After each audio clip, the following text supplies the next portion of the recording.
ನಮಸ್ಕಾರ. ಈ ರಾಶಿಯವರಿಗೆ ಗಂಡನಿಂದ ಕಿರುಕುಳ, ಹೆಂಡತಿಯಿಂದ ಕಿರುಕುಳ ಬಂದೇ ಬರುತ್ತೆ. ಮದುವೆ ಆದಮೇಲೆ ಯಾವ ರಾಶಿಯವರಿಗೆ ಹೇಳ್ತಾ ಹೋಗ್ತೀನಿ. ಮೊದಲು ಹೊಸದಾಗಿ ವಿಡಿಯೋನ ನೋಡ್ತಾ ಇದ್ದವರು, ಮೊದಲನೇ ಬಾರಿ ವಿಡಿಯೋ ನೋಡ್ತಾ ಇದ್ದವರು ಚಾನಲ್ ಸಬ್ಸ್ಕ್ರೈಬ್ ಮಾಡ್ಕೊಳ್ಳಿ. ವಿಡಿಯೋ ಇಷ್ಟ ಆದರೆ ಲೈಕ್ ಮಾಡಿ.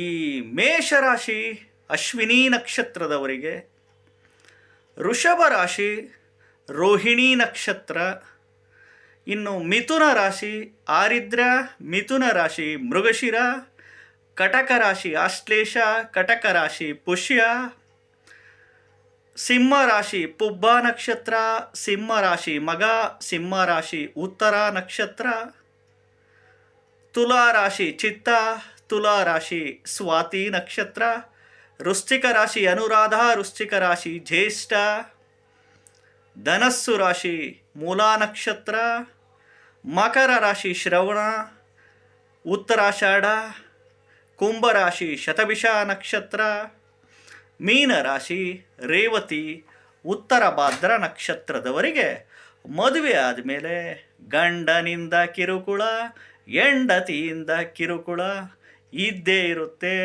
100ಕ್ಕೆ 50% ಆಫ್ ದಿ ಪೀಪಲ್ಸ್ಗೆ.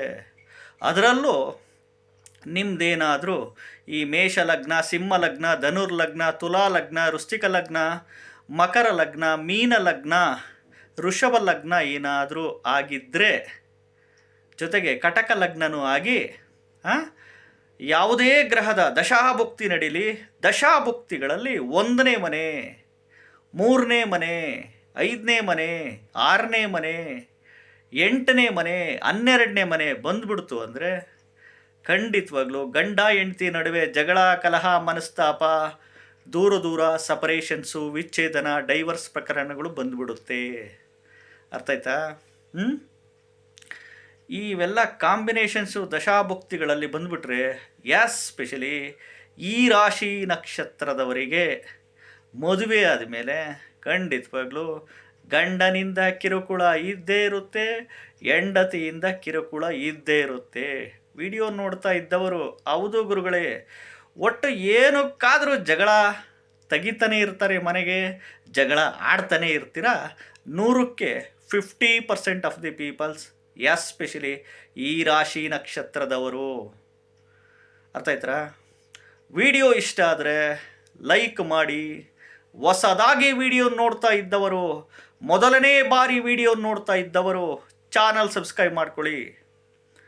ನನ್ನ ಚಾನಲಲ್ಲಿ ಸಾಕಷ್ಟು ವೀಡಿಯೋಸುಗಳು ಬಿಟ್ಟಿದ್ದೀನಿ. ಪ್ರತಿ ವೀಡಿಯೋಸು ಕೂತ್ಕೊಂಡು ನೋಡಿ, ನಿಮಗೆ ನೀವೇ ಜ್ಯೋತಿಷಿಗಳಾಗ್ರಿ. ನೋಡಿ, ನಾವೇನು ಜ್ಯೋತಿಷಿಗಳು ದೇವರಲ್ಲ, ಪವಾಡ ಮಾಡೋರಂತೂ ಖಂಡಿತವಾಗ್ಲೂ ಅಲ್ಲ. ಮಾರ್ಗದರ್ಶನಗಳು ಮಾಡ್ತಿರ್ತೀವಿ ವಿಡಿಯೋಗಳ ಮುಖಾಂತರ. ನಮಸ್ಕಾರ.